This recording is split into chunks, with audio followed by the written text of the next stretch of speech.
Thank you. What an honor and pleasure to be here today. So I will just go ahead and start with the opening address, and I wanted to start with 3 stories.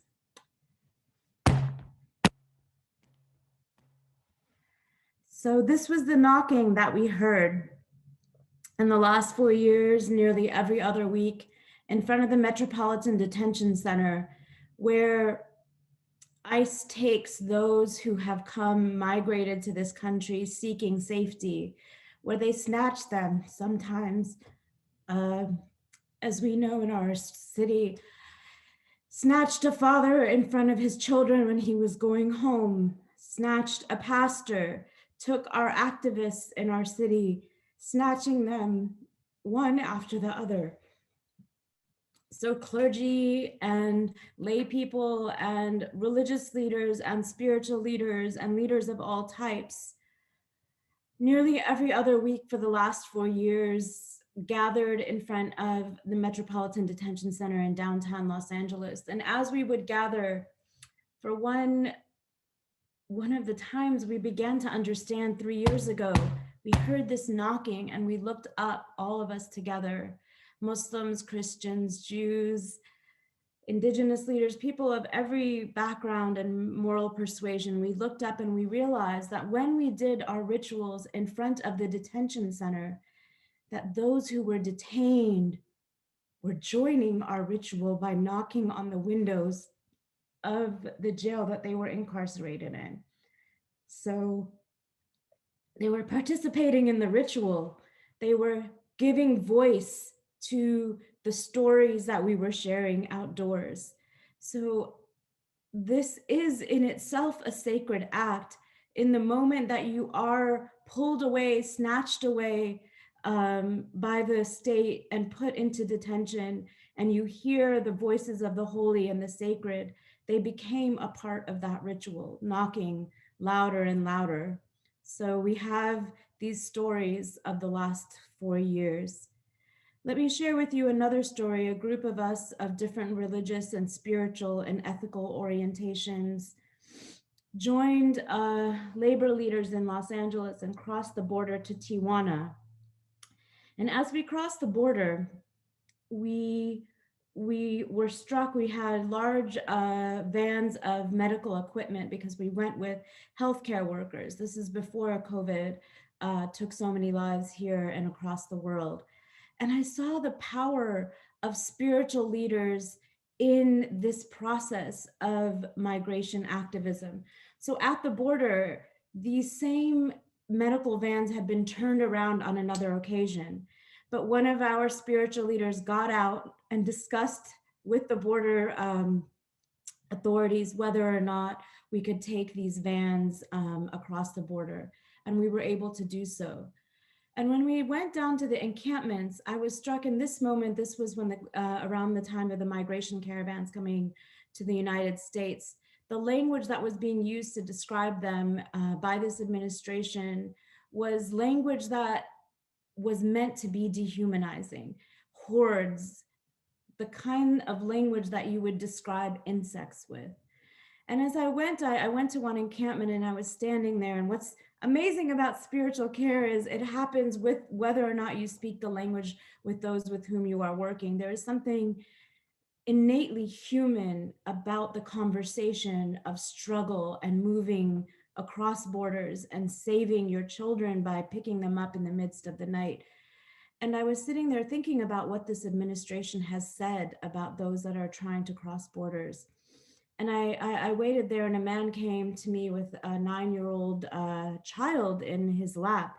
And I looked at him and I asked him in my somewhat broken Spanish, "What is your story? What a beautiful daughter." And he said, "Oh, no, this is not my daughter. This is my niece. We fled in the middle of the night when her father was killed. We knew that we were going to be killed. So I took her as my niece. All of us took what we had, and we have walked hundreds of miles looking for safety. And here we are at the border." So I think about the story of this man holding this young child in his lap, a child not his own, and thinking about these are the stories of people who are crossing borders, seeking safety, and what and how are they described and how are they received. In fact, what we would do with this family is snatch the child away from the father, incarcerate both of them, even taking legal proceedings. And that's the final story I have, with a father accompanying him to court, a group of, again, religious, spiritual, and moral leaders in Los Angeles, accompanying him to court because on that day, his child in Florida, across the country, he had not seen his child. And we were able to get his child on the phone. And the child is asking, "Where are you?" And on that day, this man was going to be deported. And what that meant in immigration court, if he's deported, is he leaves without his child. So not only are we snatching children from their children, not only are we snatching children from their parents, we are kidnapping parents away from their children. So thankfully, on that day, we were able to have the chance to keep him in the country. And I pray that he is reunited with his son before he is separated from this country. So I wanted to share these stories because to me, these are stories of moral anguish of our time, but they are also stories of moral courage of our time. And in what happened this past week, thinking about these families, these children, these parents that are criminalized, that are put in um, put in states of humiliation by this country, and thinking about, without any impunity, without any form of punishment, a group of people were able to come into what is supposed to be the sanctuary of democracy of our country. So I wanted to share this juxtaposition of these stories of those upon whose backs this country in the last number of years and since its inception has continued to separate children from their parents. And where and how do we have an engagement on the moral obligation of thinking through what that means and how we are able at the same time in this nation to be able to allow what has happened this past week without any form of real reckoning. So I wanted to share those first stories. I'm going to talk today about the birthing of interfaith rituals. And I wanted to speak briefly, because COVID has taken over this land, about sites of what I see as moral courage and moral anguish.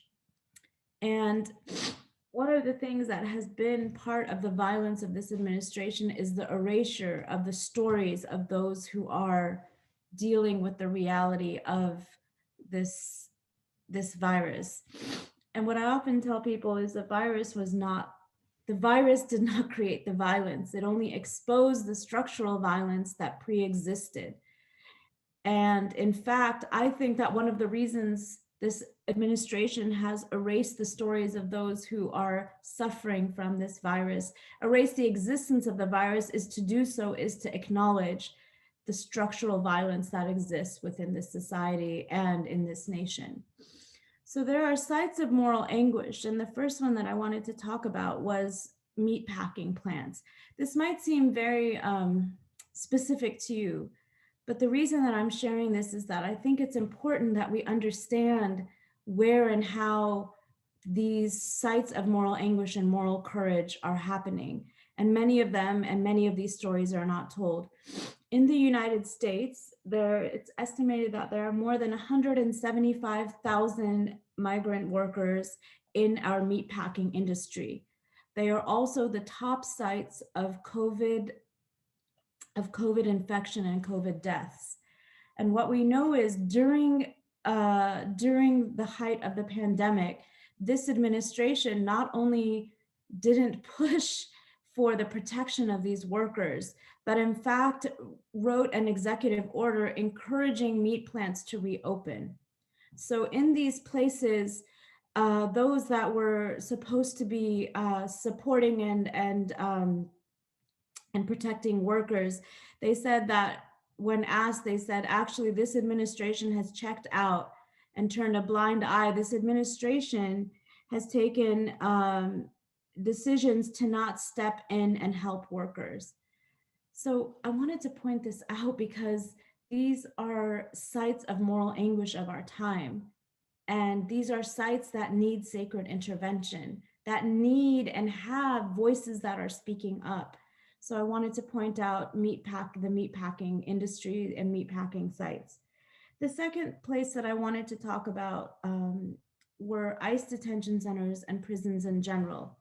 In the United States, in this carceral state, we have 2.3 million people in jails. And I wanted to speak specifically here today because of COVID. We have about 35 to 40,000 in immigrant detention. And these detainees, many of them are waiting on asylum. They have essentially come into this country seeking what is a human right. For the first time, the United States has reduced its refugee admissions to an incredibly low number. And paired with the continuing international warfare in certain countries, in fact, some of it instigated, supported, or in which America has a role, it creates multiple prisons in those countries, in the reality of violence perpetrated there, and then not allowing for those that are refugees to travel to the United States. So I wanted to point that out. So in the United States, those that are incarcerated in immigrant detention centers, many of them privately run by those who benefit off the trafficking of human beings in the prison system, it is 13 times more likely that if you are incarcerated in these immigrant detention centers that you will contract COVID. 13 times more likely. So again, a site of moral anguish and a site of moral courage. And what is important is, even as I share these numbers, those that study this say that this is even an incomplete picture. And this becomes, in fact, as others say, a stain on our country. And the scholar Christian Neuhauser studies what we call group humiliation. And this administration is, in many ways, one of the leaders in group humiliation, and has become, by the way, a policy model for group humiliation of immigrants and migrants. The laws and the practices of the United States are now replicated in other countries.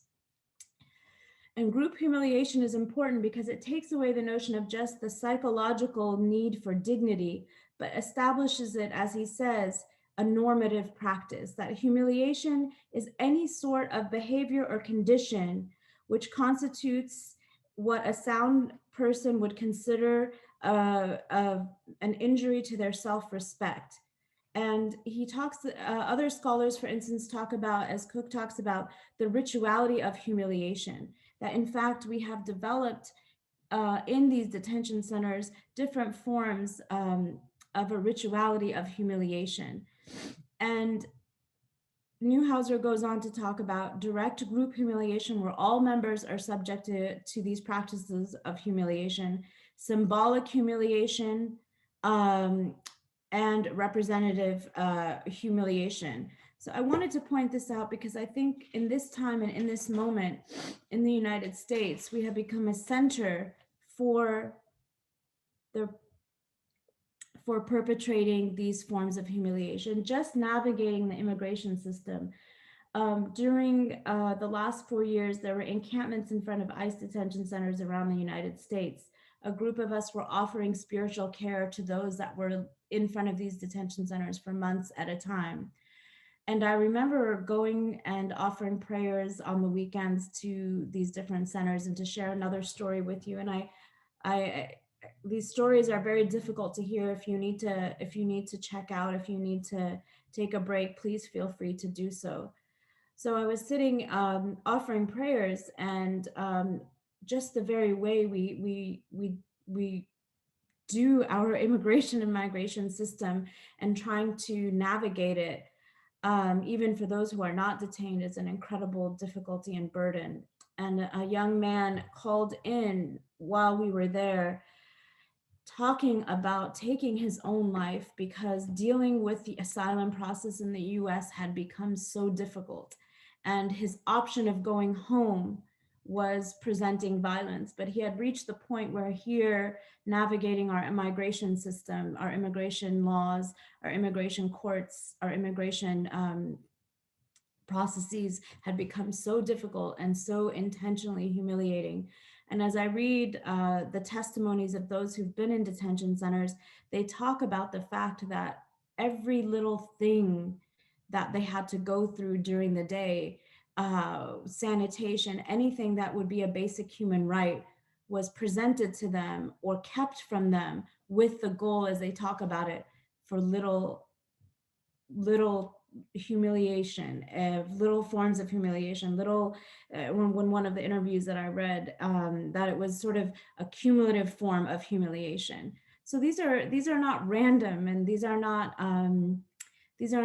practices that don't have a basis in a very intentional form of dehumanization. And I'll point out another industry that has been hit hard, where immigrants and migrants play a great role in the United States, is in the healthcare industry. 2.6 million of our healthcare industry are foreign born, 28% of doctors. And amongst those that are not often told, the stories are not valorized in the same way, are healthcare workers, nurses, those who clean hospitals, and 1,700 workers. These numbers are, by the way, I live in Los Angeles. These numbers are old. Day by day, they go up by the thousands across the country. 1,700 workers who died, healthcare workers. For instance, 67 of the 213 nurses who died in the United States were Filipino Americans.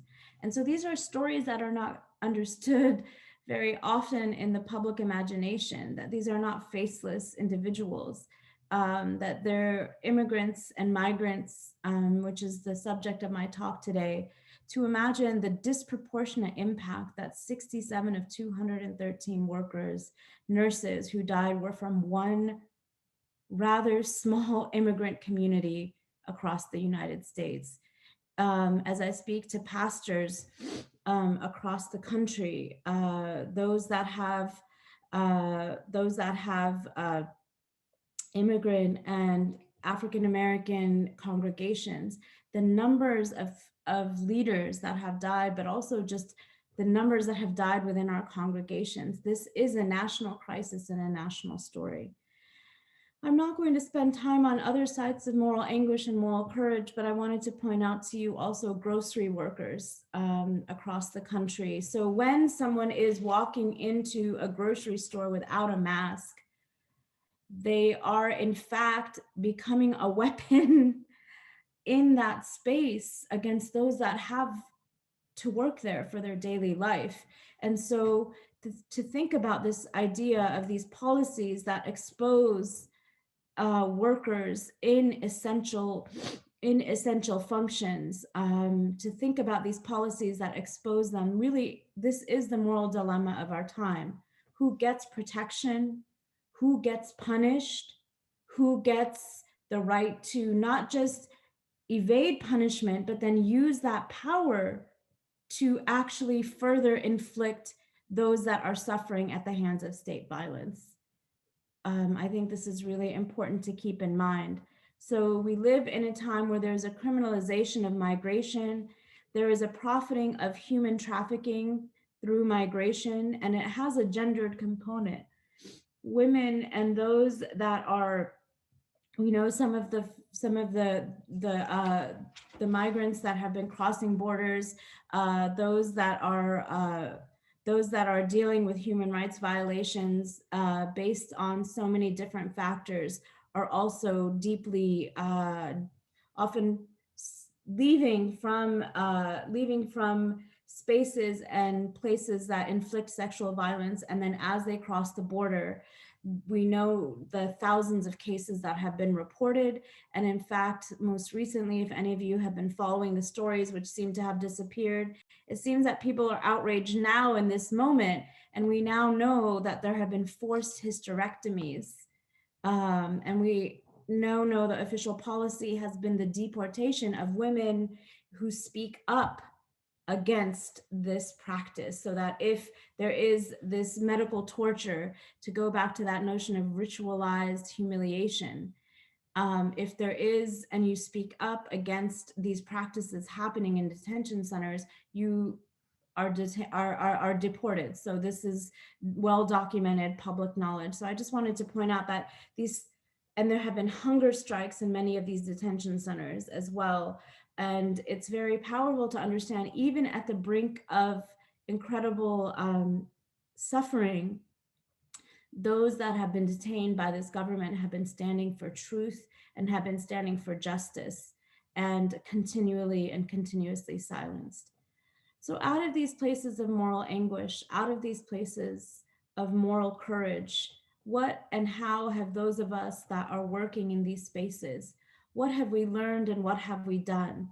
Particularly in this moment of the COVID crisis, we have to think about the stories of marking these forms of humiliation, the systematic force of humiliation, and to eulogize and share the stories of those that have died from the COVID crisis and are disproportionately affected. So this was, again, a function of those that are spiritual leaders in our time, because there has been an erasure of the stories and erasure of these names.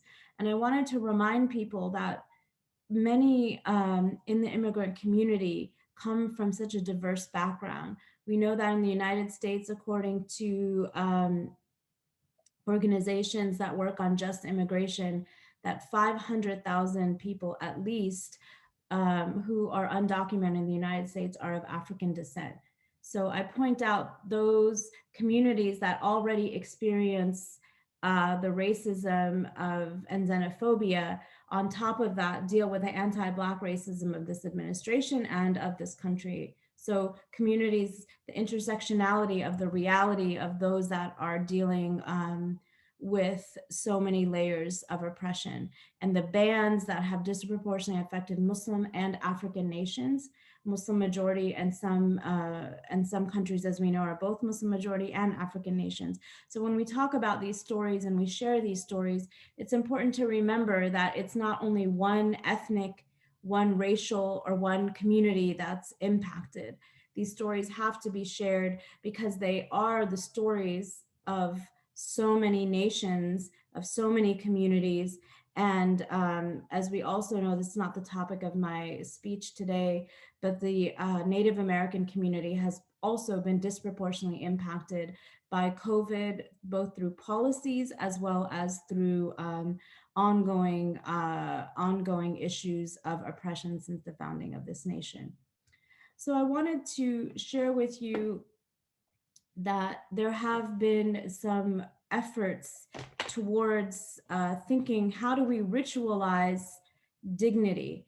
And I encourage you to look at the work of Maurer and Kim, who talk about interreligious encounter, not for the sake of civility, not for the sake of understanding, not for the sake of religious literacy, not for the sake of becoming a citizen who is docile and manipulable by forces of the nation, but rather to imbue and engage and create spaces of dignity. So that is a different form of thinking through how do we not just humanize ourselves, one another, so we get along, but how do we actually develop this capacity, as Maurer and Kim talk about, for interfaith encounters that build dignity with one another, and also when dignity is violated, that we are able to come together in solidarity.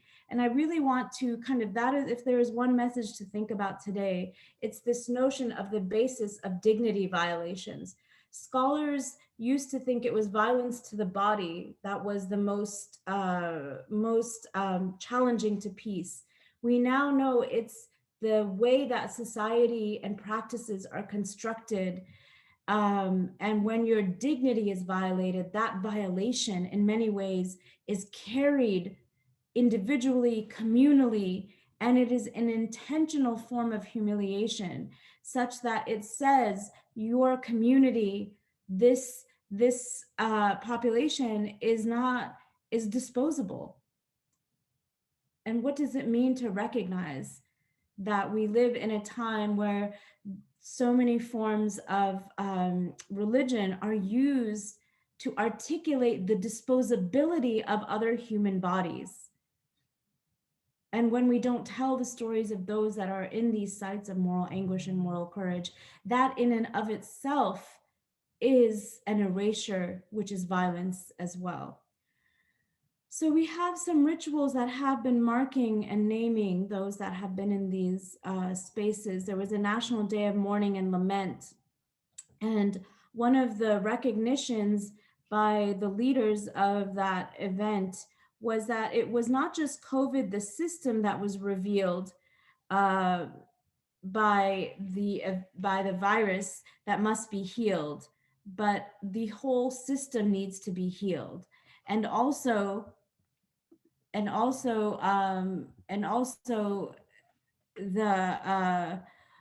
that the leader said, and until white people and white communities say this and recognize that it is in fact the whole system that must be implicated, that there is no healing that is possible. So I know, as many of my own students live on the margins uh, of of society. And I point this out because many of my students, for instance, as clergy, are dealing with issues of migration status as well. Many of my students are also, I wanted to point out, this is not something that happens out there. This is also something that happens in our own congregations and community. My students are also dealing with the number of students across the United States that deal with food insecurity, that are dealing with the impending crisis around tenancy is also important. So I point this out because sometimes it's a conversation where the we is very much seen as outside. And I wanted to point out that this is not, for many of us, the we means those that are dealing with these forms of oppression are in the room. So I think that's a really important piece that I wanted to add here as well, particularly with clergy. Clergy have also played a really profound role as chaplains, whether it's movement chaplains, election chaplains, chaplains that are there inside. I've trained many of those that are offering rituals of mourning, those that are bearing witness here in Los Angeles at the immigrant detention centers, the ways that families are supported on the outside has also been very important. And those that are working, that are clergy, and have access to those on the inside, the stories that are coming out are profoundly important. So the storytelling continues to be a role of spiritual and interfaith leaders. And I think I wanted to highlight that the rituals that have developed, for instance, faith leaders demonstrated outside of our prison and immigrant detention centers on October 6th with a banner of action. And they had a 5-day hunger strike with detention centers around the state. So they mentioned that instead of being allowed to go home and their families, they're being brought to this building by ICE, processed like a commodity, then shipped to ICE detention facilities all over California and even to other states. As people of faith, this is from Clergy and Laity United for Economic Justice in Los Angeles, with whom I work often, that as people of faith, we call for compassion, clemency, and release, and an end to ICE transfers. So what we're finding is that these clergy and lay leaders and moral leaders and spiritual leaders, because one doesn't have to be clergy, and it's very important to state that, it's across the forms of leadership and across traditions and across spaces where there may be a religious articulation, a spiritual or moral articulation. As Gay Teresa Johnson says, that what we think about is that when these actions of state violence happen, that communities are then invoked to resort to civility. So she talks about this idea of civility as a God-given notion that is imposed on communities of color in particular. So I think when we think about Maurer and Kim's work, it says reaction to violence as interreligious, interfaith leaders is to advance dignity and process itself by dignity, so that civility no longer becomes the goal, being complacent and compliant. But as state violence increases, the call by the state for civility for the communities that are impacted goes higher.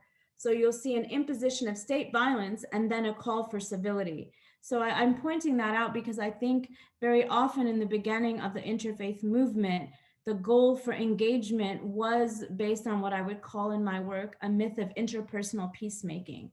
That if you and I just get along, that will erase the issues of injustice. If you and I just get along, that will erase the issue of violence.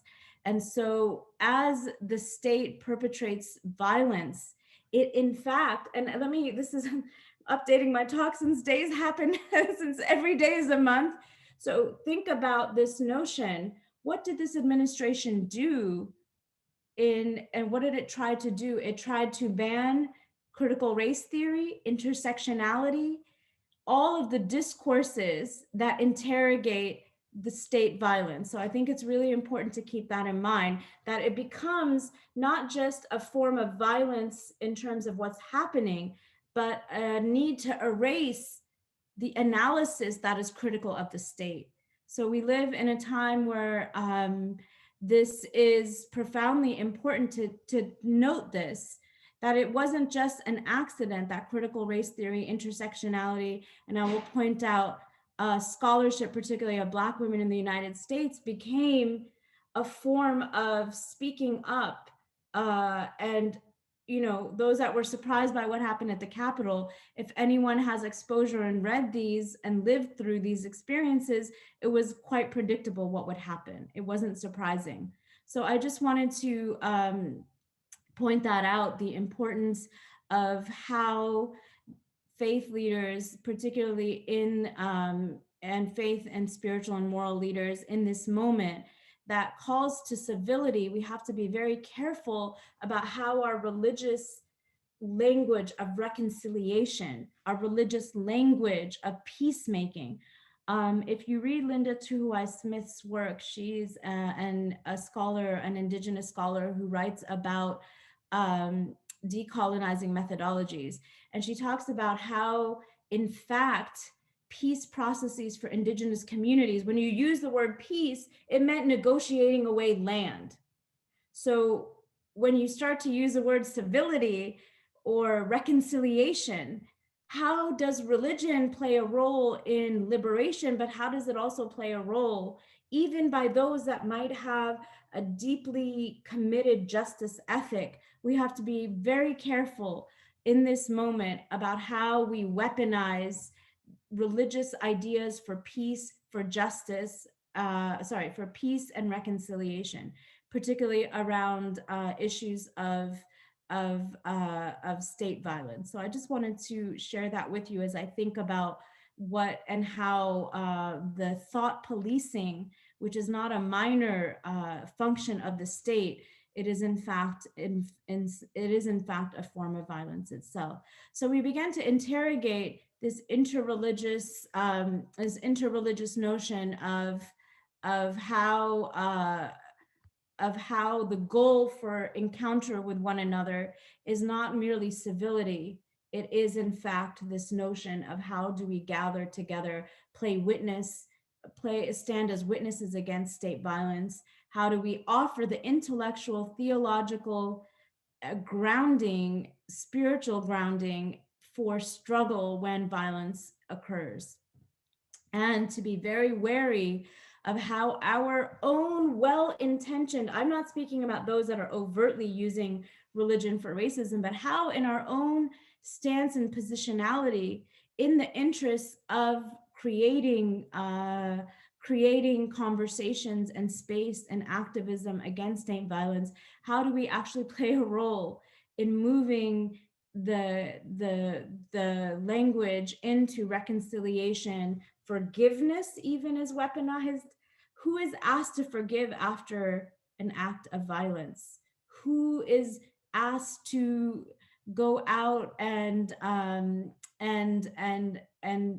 forgive? I think this public forgiveness ritual also is something just to think about all of these in our moment and in our time, because hour by hour things are happening. I'm responding to a lot of the rhetoric that we see in the past. And in fact, I don't have time to talk about it now, but after a community has been victimized, we actually have a public script for how that community is to play a role in seeking forgiveness when violence happens to them. And it is another form of violence, but it's cloaked in a public language. It's cloaked in a theology. It's cloaked in a belief system. It's cloaked in a recognition that some communities cannot be victims, that some individuals cannot suffer pain. Because if you spend generations dehumanizing, then when pain and dehumanization and humiliation are inflicted, it is not allowed for space in the public rhetoric.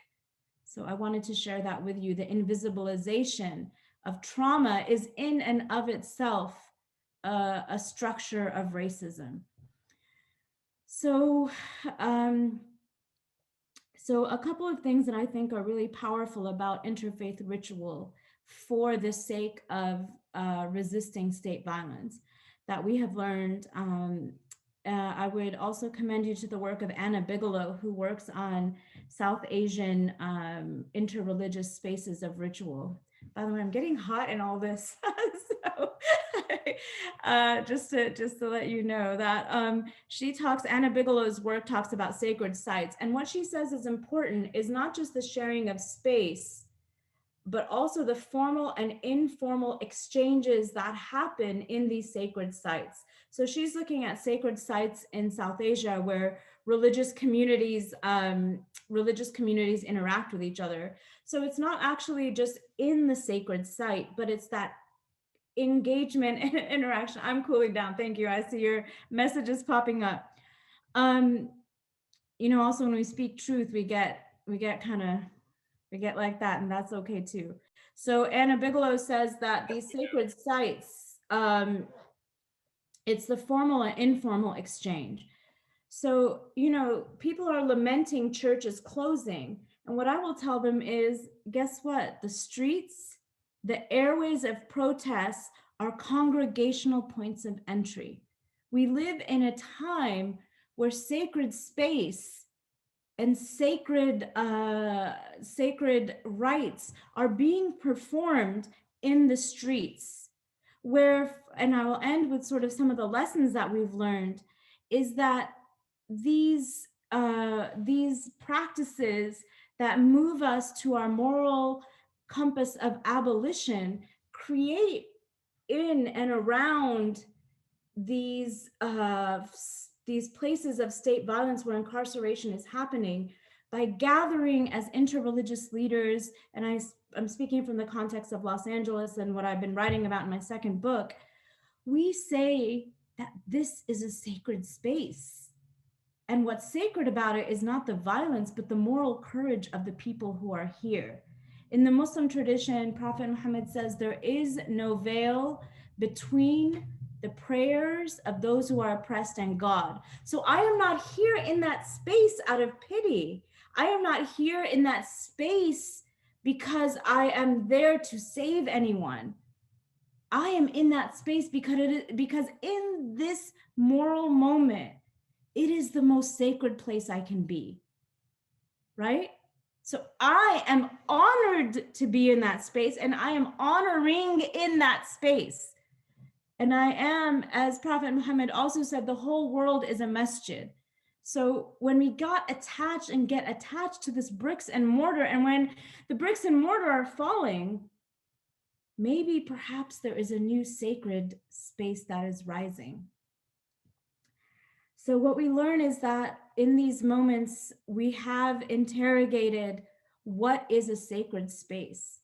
We have begun to understand that spiritual and religious authority is created in the moment. So very often in interreligious studies, interreligious encounter, there has been also a critique of the over-textualization of that interaction.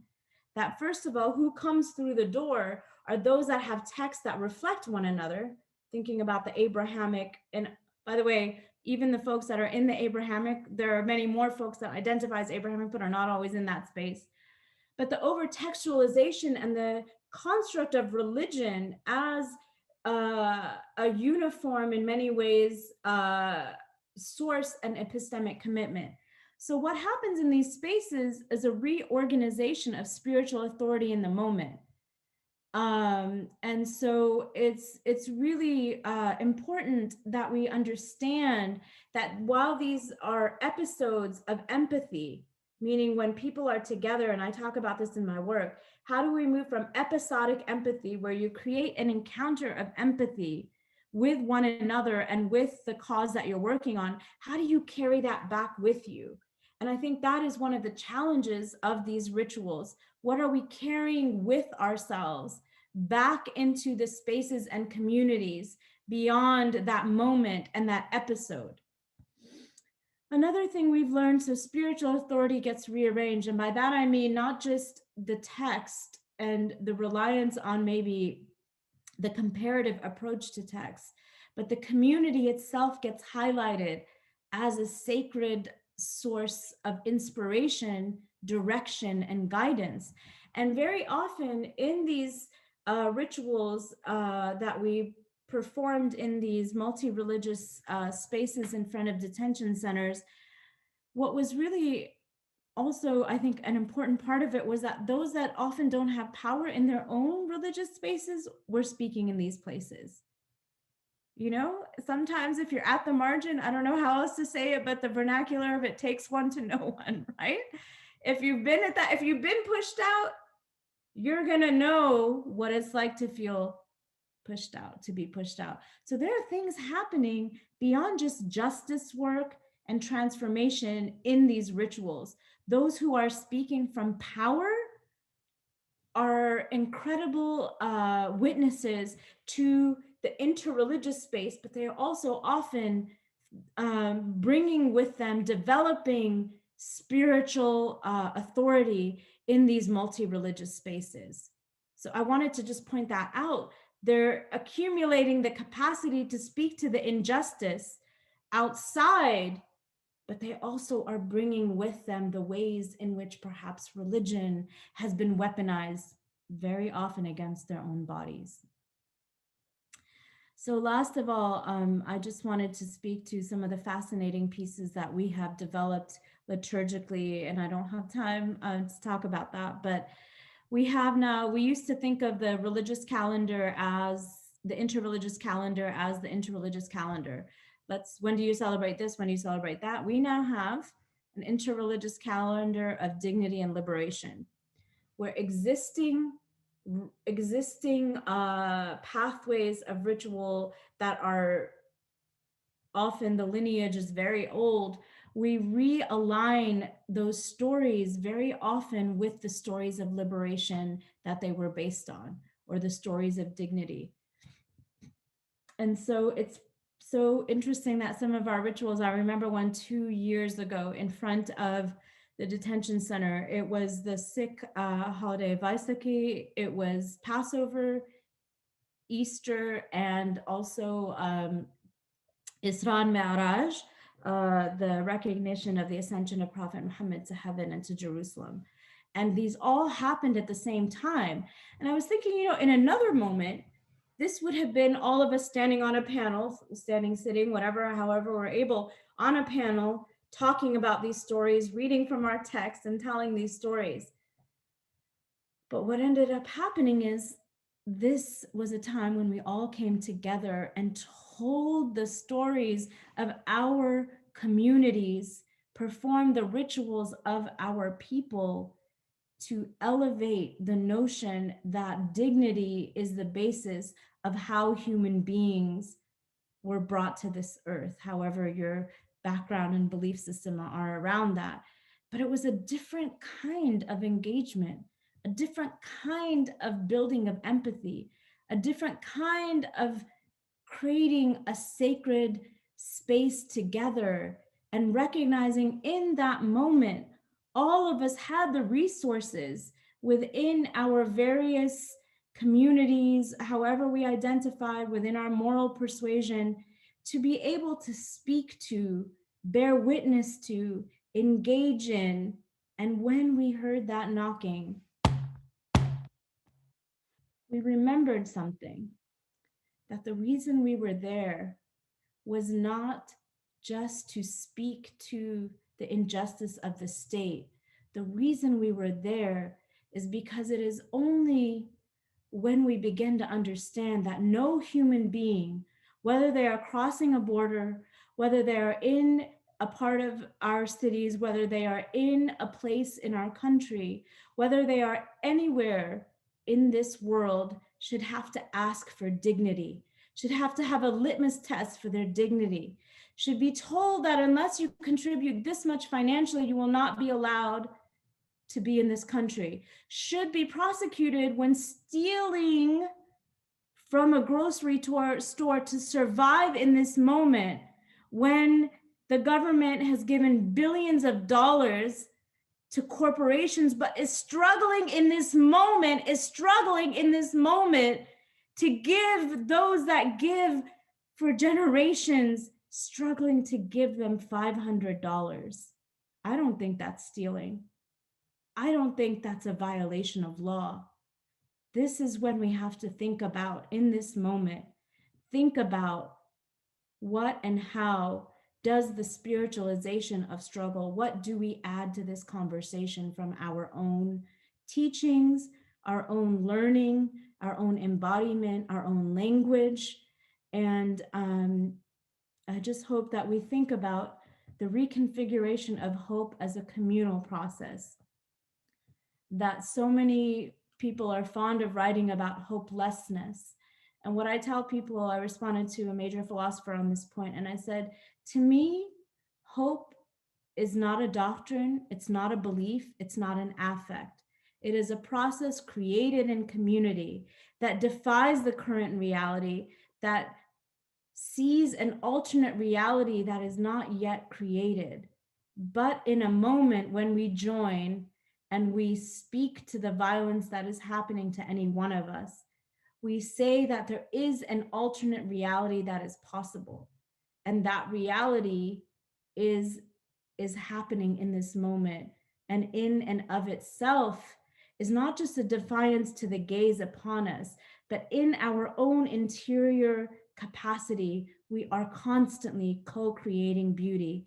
And in my tradition, Allah says, Prophet Muhammad said that God says Allah is beautiful and loves beauty. So ultimately, I pray all of you leave today with a sense of a reconfiguration of hope, that all of us are agents of beauty. We have agency for creation of these spaces together, and that maybe every day, even individually, we seek to create these spaces within ourselves, so that peace is not the absence of violence, but peace is the absence of injustice. Thank you so much.